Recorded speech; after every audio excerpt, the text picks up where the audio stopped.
What is up, guys? WW2 here, and if you clicked on this video, it's because you're either a fan of Brandon Herrera or you saw the anime girls on the thumbnail.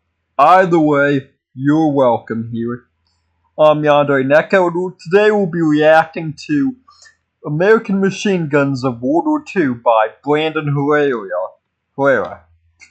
I just swear I've been watching his channel for a while now, and point being, I'm going through some of his backlog because I wasn't subscribed to him for too long, other than like a year or two. Reacting to it, trying to test some of my gun knowledge with his, and without further ado, let's get into the video. Sexy YouTube mother lovers, we are back out at Drive Tanks. I love tanks. The last time we were here, you might remember we did a video talking about German machine guns of World War II. Super fun video to film, but this time we thought we needed something with a little bit more Americana, just a little more red, white, and blue flair. So today we're going to be doing American machine guns of World War II, starting with the Thompson.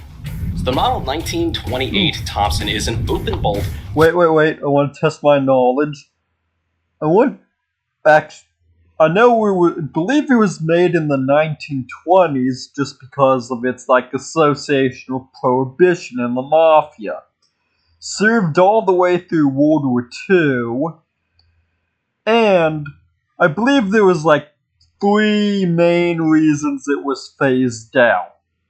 The first one just being general weight. I mean, this was a relatively heavy gun, and especially given it was only a submachine gun. It was a 5-10 pound gun, maybe 15. It was heavy for what it was supposed to be. And the second reason it was phased out was just because I believe it was a gun from the 1920s.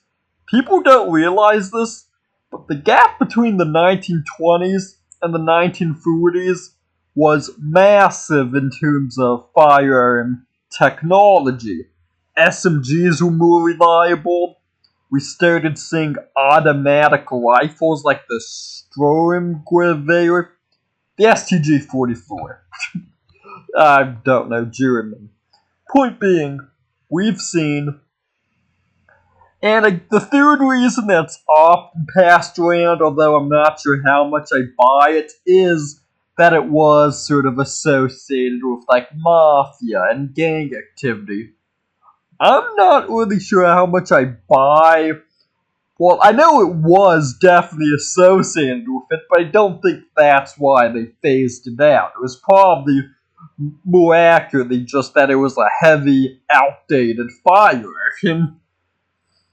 And also, I know while the mafia often used the drum magazines, in World War II, we used stick magazines just because more reliable, and from what I hear, drum magazines often add awkward weight distribution to guns. The main reason we don't use drum magazines are feeding issues and just even more weight to a gun. Weight's very important. Wait, shoot. ACP. The model 1928 Thompson is an open bolt 45 ACP submachine gun of World War II, starting with the Thompson. Now the let's see what Brandon has to add. Thompson is an open bolt 45 ACP submachine gun. Now, open bolt means that it actually fires when the bolt is locked back and slams forward. It's kind of like slam fire action. So when the bolt is closed, which is how you normally fire a weapon, nothing happens. But if you pull the bolt to the rear, it stays back. Okay. I actually wonder what's sort of the difference, well, outside of whether the bolt being open or the bolt being closed, what's the functional difference between open bolt and closed bolt? What's the sort of advantage each one has over the other, mechanical-wise? Actually, I'm curious about that. Until you pull the trigger, releasing it, firing the round. And so you just keep that trigger held down, and it cycles through until you are out of shooty shoots. Super iconic weapons system. The ergonomics, nice, big, fat American grip, wonderful pistol grip. And heavy as piss for a submachine gun. The stock itself, definitely much more of a chin weld, because if you got a cheek weld on it, you'd be staring through the middle of the receiver. But all in all, especially with being 45 ACP, very fun, very controllable machine gun to shoot. Just go shoot it. All right, so we got our two crowd. All right, let's see. Way down range. An attempt to introduce them to a little bit of freedom. I wonder. Let's go. I didn't hit a damn thing. I mean, I wouldn't be able to hit shit at that range either. Needed like a scope for that.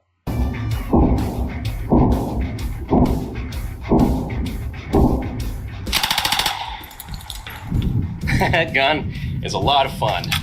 So much fun. I mean, like, I get gunfights are generally longer range than, like, games and movies would have you believe, but when I do go to pistol ranges, I never use pistol caliber rounds that far. I brought a second magazine. No drum mag? Going hot. Yeah, just ignore everything I said. Just because I know drum mags are unreliable doesn't mean I still don't want to see them. You know? It's like, I know it's not good, Let's just hit the camera. but it's still cool.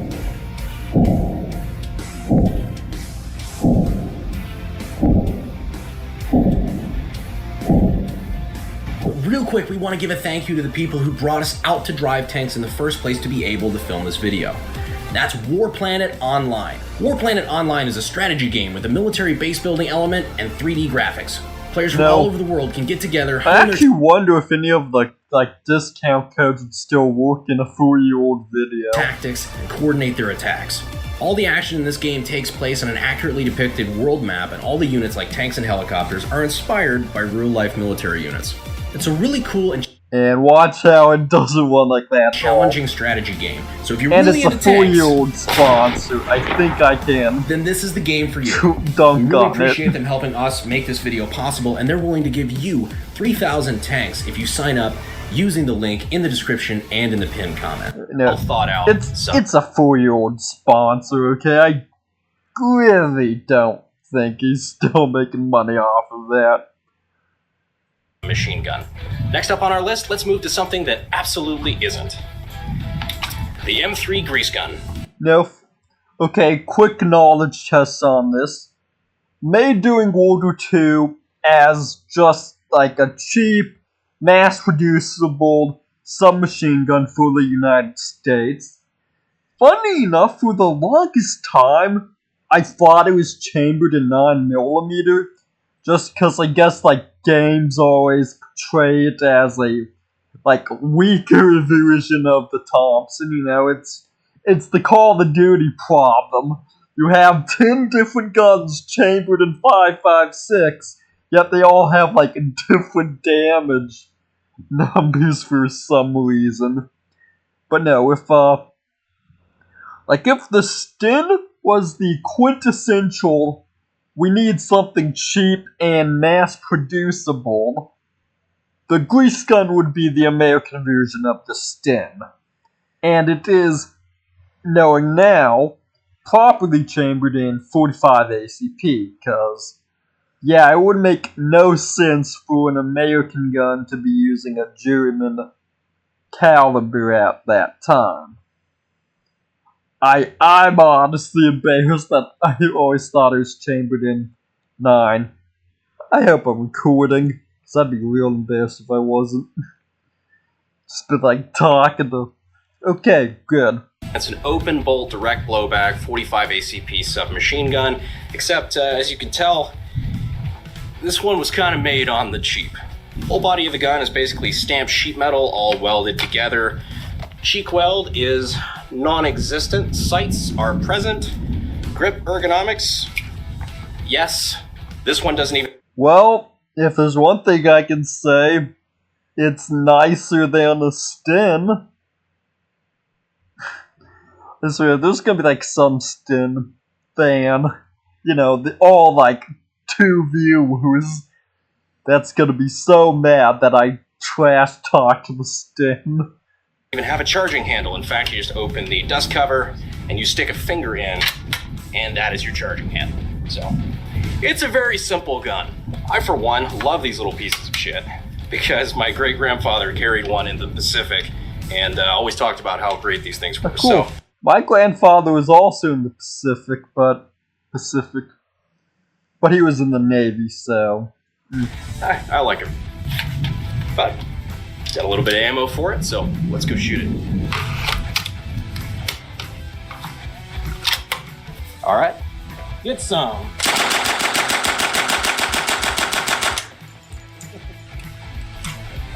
Like a sewing machine.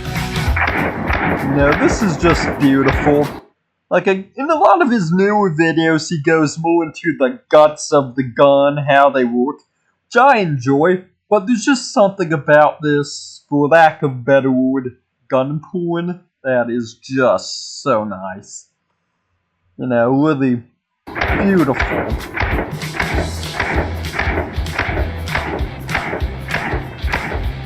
I wonder if he hits anything. Oh, it's one of the things that makes this gun a lot of fun, is the slow cyclic rate. This thing just chugs along at its own pace. So, you know what? We have another magazine. Gonna go ahead and put another one through it. Just because I like it. This is just peak. Round 2.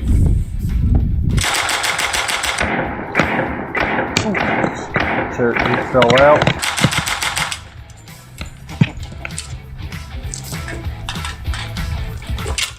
Super slow, super smooth.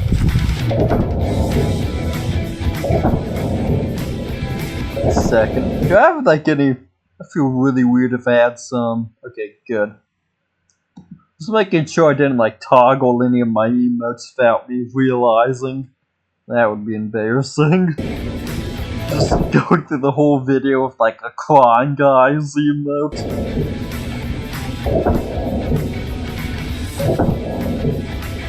So the first 2 machine guns that we talked about were submachine guns, just really light pistol caliber stuff, close quarter combat. But now it's time to move up to something a little heavier. First, let me tell you a joke. 1944, 3 Nazis walk into a bar. This bad boy right here is the Browning automatic rifle, chambered in, I forget, intended to be a light machine gun meant for like suppressive fire. Granted, it only held, I believe, 20 rounds, so as much suppressive fire as 20 rounds could hold. And that's about all I know about the Browning automatic rifle. Oh, and made by the world's greatest Merriman, John Moses Browning. The BAR, or the Browning automatic rifle. This thing is chambered in 30-06, so has I was gonna say 30-06, but I wasn't sure. Significantly more oomph. Also, really like the design of the BAR in Girls Frontline. The girl from, well, I'm gonna have all the girls in the thumbnail, so. Point being, I like anime. And guns. And anything. It's actually funny because, Girls Frontline tangent. I hear the stories are actually shockingly deep. If I've read it, I would verify it. But, for a premise that basically starts out as gun waifus, apparently they really cooked with the story. We've talked about so far. Not traditionally something you'd think of as a light machine gun. Typically you'd think of something that's, belt fed or something, but this is what was technically used for the squad automatic weapon role at that time. 30-06 is typically something that we consider these days to be more of like a deer hunting caliber. That's not what they thought back then. So this one... Yeah, that is in fact correct. I believe, at the time, it was believed the bigger the round, the more efficient it is at, like, dropping. soldiers. We only really moved to intermediate cartridges when we did like tests and found out they still draw people, it's just we don't sacrifice accuracy. And I say draw people with an asterisk, because like you always hear stories from like cops or veterans about how some guy was hopped up on whatever and the 5.56 wasn't like taking him down. But for the most part, the reason we swapped to intermediate cartridges is they can still technically get the job done. It's just we're now more accurate as well. Is fully automatic with 20 round magazines. So let's go ahead and lay down some hate with it. All right, let's let her rip. Oh, now that's beautiful.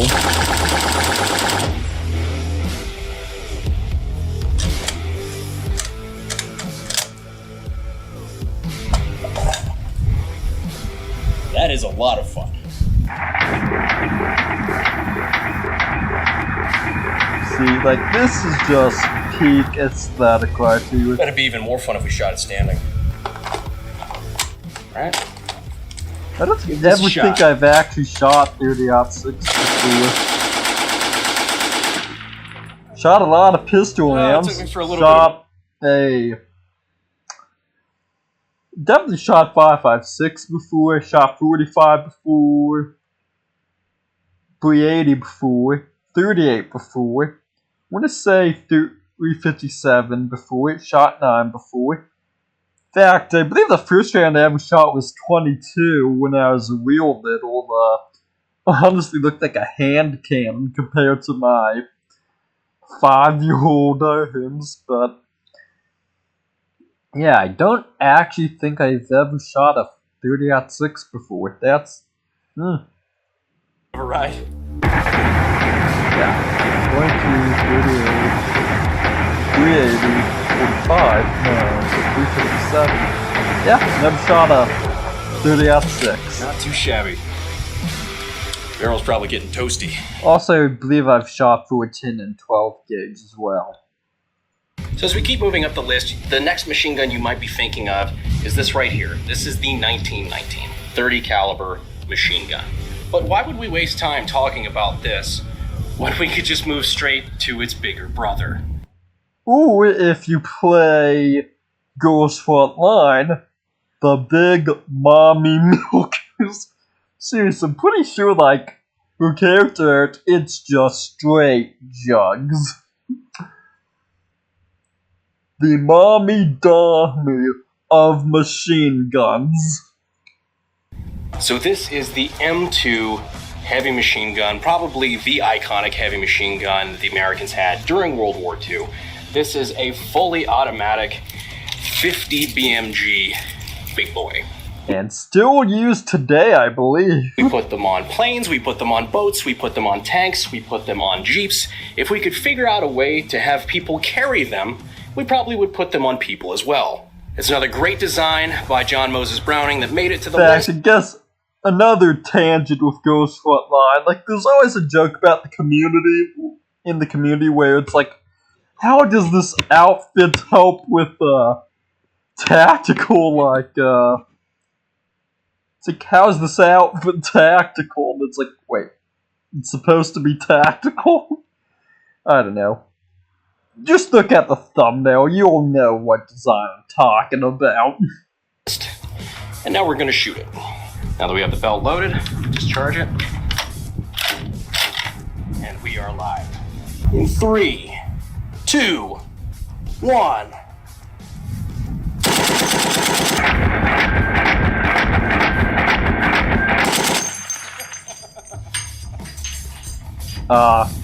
Back when YouTube doesn't really get old. Back when YouTube wasn't anal about full autos on video. Oh.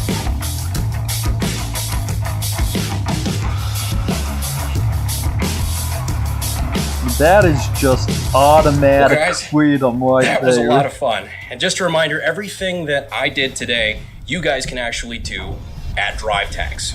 Love those guys. We love coming out and we'd love to keep coming out. So if you guys don't mind showing them some love over on Instagram at Drive Tanks, we'd really appreciate it. Gonna have to look up Drive Tanks. I might make it the trip one day. Well, please like, share, and subscribe. I hope my knowledge of firearms was sufficient, and catch y'all in the next video.